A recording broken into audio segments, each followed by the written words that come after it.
Today's video looks at one of the best tier 7s in the game right now, and of course it is actually free for once. It won't cost you 20, 30, 40, maybe even £50, and it is the tier 7 Soviet heavy tank, the IS, and this is a tank I absolutely loved. I thought it was one of the best tanks I've played. Went for the 4 mark. I think we managed to get 99.98 or something ridiculous, and then had 2 games that were just terrible, and I haven't played it since because I was just triggered, because I think we're now down at like 99% instead.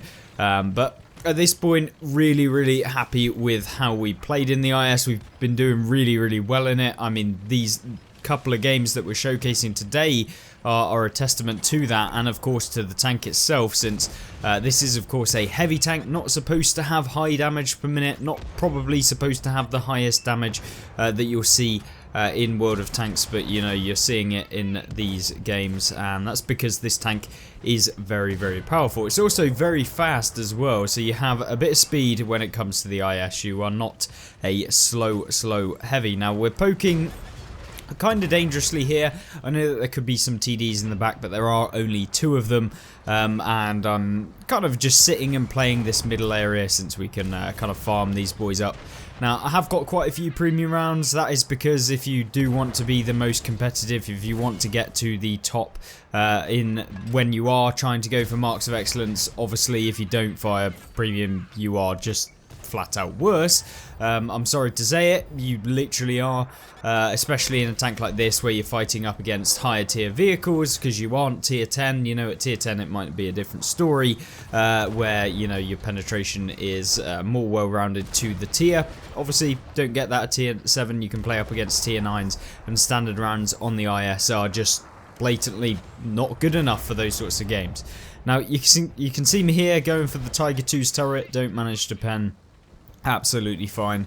We've picked up 2,000 damage so far, so in order to get 4 marks on this vehicle, you do have to play to about 3,000 damage per game, so it's quite a task, or at least maybe like 2,500 if you average that all of the time.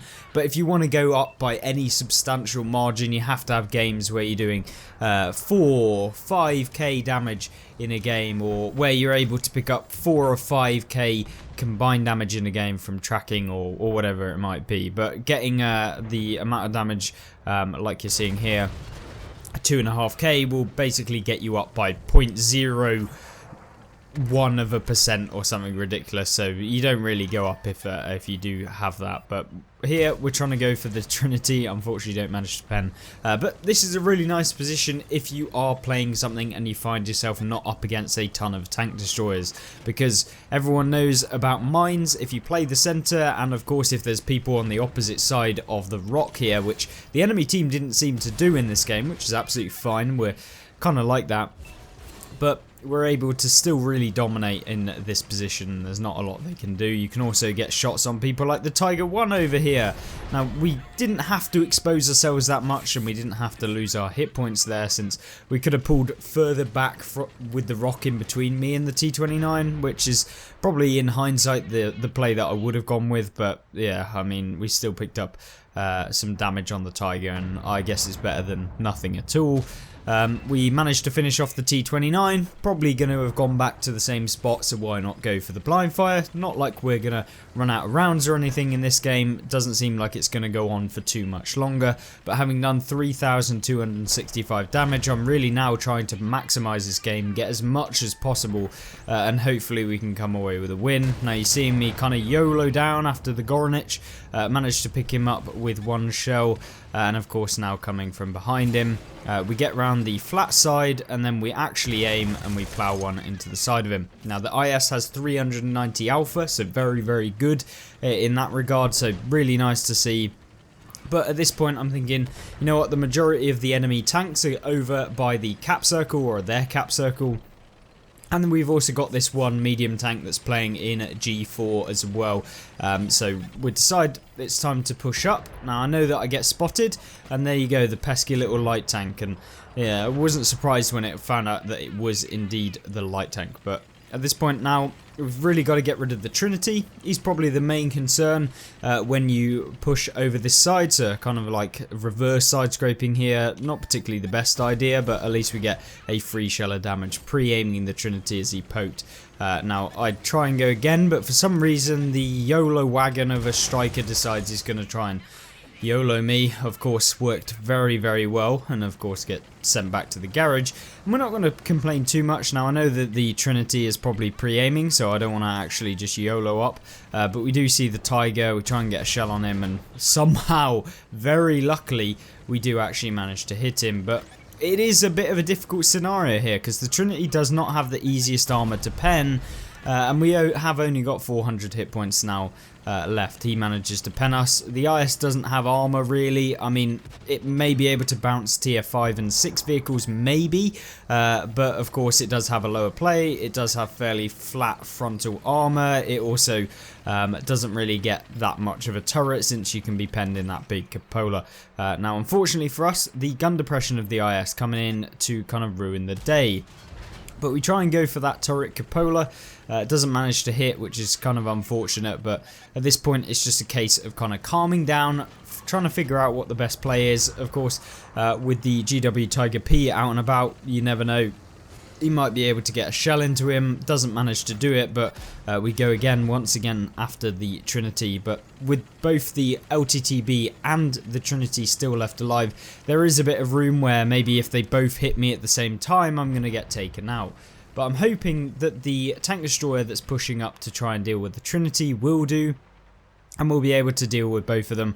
The LTTB subsequently gets taken out by the AMX, and now it's just hopefully able to finish off this guy and get the win. We don't want to let him go in one by one. We try and aim the shell, and I was thinking didn't really have time to fully aim, but we did actually have time to fully aim, and that was a bad shot. So yeah, it didn't work out too well, but we still picked up 5,118 damage in this tier 7 heavy tank, which is a very good game, definitely a good one indeed, and of course picking up a decent chunk of assists, meaning that we did have a game where we picked up 2,300 base experience, or just under, with 4 kills as well. So really nice carry game there, and a good one. But let's jump into the next one, since that's not it from the IS.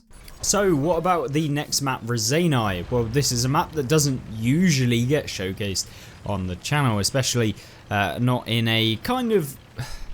in a tank that doesn't get the best overall flexibility. I'm not going to BS you and say that the IS is brilliant at being able to poke over ridge lines and stuff like that. It is, at the end of the day, a Soviet heavy that doesn't have a huge amount of gun depression, but the alpha damage of this tank, and also the penetration on these premium rounds, coupled with the fact that it is fairly fast for a heavy, allows you to get into positions that some of the other heavies in the game won't be able to do, and also be able to perform really well when you're coming up against opponents that have lower alpha damage than you, and even tier 8 or 9 vehicles, especially if they're a medium tank, will have significantly lower alpha than you will, because the 390 at this tier is very, very devastating, and the reload that this thing has, when you've got all of the reload perks, when you've got everything, then it's even better, and it makes this tank a whole lot of fun.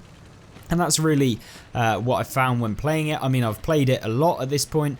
I played this was actually one of the first tier 7s in the game that I actually picked up back in the day. That was like, what, 7 years ago or something like that at this point. So a long time ago when I started playing in this thing. So I had pretty terrible stats when it came to playing this thing. I was probably a lot worse. Luckily, you know, couple of thousand hours playing World of Tanks console has probably helped a massive amount, but you know, we've still been able to do really well, and I've always enjoyed playing this thing since it is just a bit of a clubber.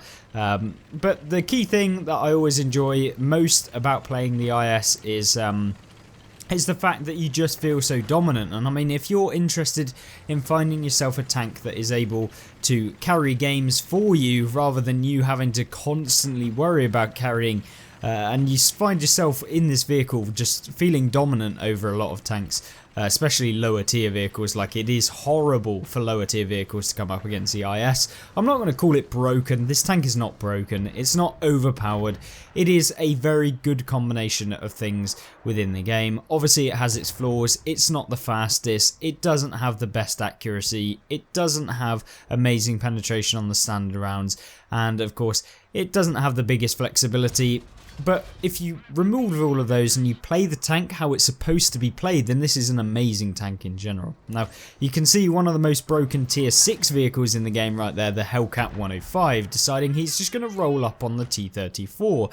Don't worry though, because we'll get some revenge for the T-34 in this game as we go through. Now, the game is stacking up to be a horrible loss. I mean, we're down by 5 tanks, the game's barely started, we're 3 minutes in, and we've done no damage. But the first round of many decides to come in, and this is what I mean when you're coming up against lower tier opponents. I mean, a KV-1S there doing absolutely nothing wrong, bounces a shell, of course, really helping the fact that I'm trying to say that this tank is good.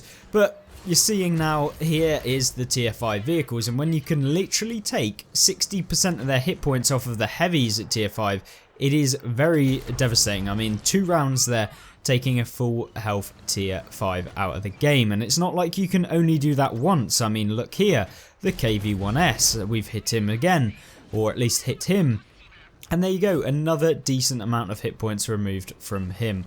And this is really where I find this tank to be very, very good. You can see here the KV-1S now coming out, and we managed to hit him after he gets hit by one of our teammates, or we hit him and then our teammate finishes him off.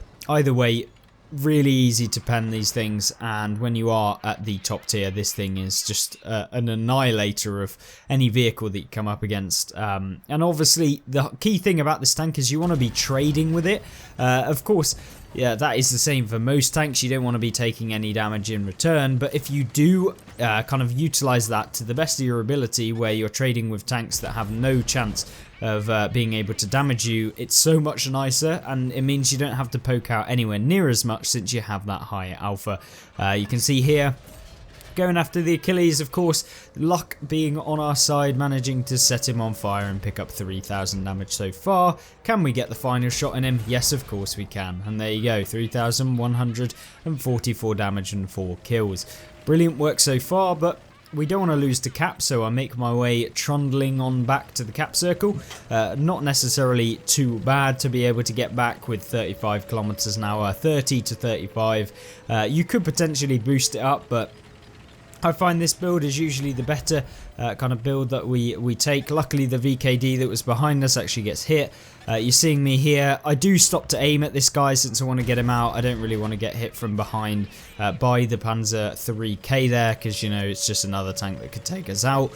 So we decide we're going to trundle along and find out what these tanks are. If I spot them, teammates in behind me probably going to be able to at least get a shot of damage on them. If we don't manage to do it, you can see here we managed to find the G1R, outspotted him using the view range. I think we actually ran advanced optics to get some spotting damage, and of course you can see the spotting damage there coming in with 341. We also find the AMX EOC Biss, who's camping in the base. Yeah, finished him off as well for the 6th kill of the game. 4,200 damage, just under, with 341 assists. So there you go. I mean, 4,500 damage combined, but there's still one vehicle lying around in wait. We actually got spotted and targeted.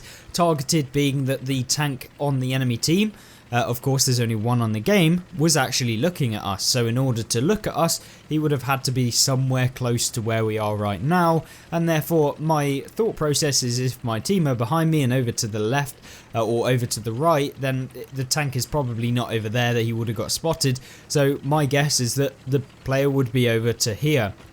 And whether that kind of thought process is correct, I guess we'll see as we move forward, but he was indeed actually sat behind me, which is, yeah, I mean, funny. I was definitely thinking that the friendly team would have actually found him, but we do manage to find him out. We actually track him kind of luckily, and will we finish him off? Yes, we do. There you go, the 7th kill of the game, picking up the Devastator medal, 4,657 damage, and of course the victory, coming back from a pretty awful looking score at the beginning of the game.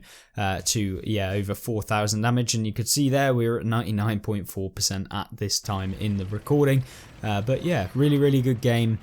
And of course, if you want to check out how you can carry in tanks like the IS, then I highly recommend you check out this video on screen. And obviously, if you've enjoyed this one, please do like the video, and of course, check out some of the other content on the channel as well. And hopefully you'll join me in the next video coming soon. Goodbye.